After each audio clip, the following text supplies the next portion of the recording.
বন্ধুরা, এখানে একজন কৃষক আলুতে মাটি দিচ্ছেন। তো চলুন দেখা যাক উনি কিভাবে আলুতে মাটি দিচ্ছেন।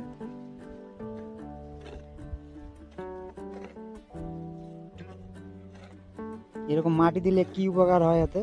এভাবে মাটিতে দেওয়া হলো তার কারণ আলুটা তাহলে ভালো নামবে। আলুর শিকড়টা বের হয়ে গেলে আলুটা বড় হতে পারবে না। ডবল মাটি দিতে হয়, মাটি দিয়ে তাহলে আলুটা বাঁধা থাকে, তো আলুটার সাইজ ভালো হয়, ফলন বেশি হয়। সার টার কিছু দিলেন? হ্যাঁ, সার তো আমরা প্রথম অবস্থায় তো ফসফেট ছিটিয়ে দিয়ে জমি চাষ করে নিয়েছি।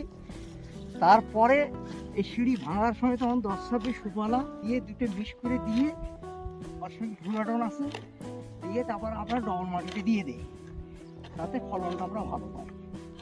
পোকা থেকে দমনও হয়। ডাইথেন পাউডার আবার স্প্রে করে দেই। এই যে আলুটা আপনি লাগিয়েছেন, এটা কি জাতের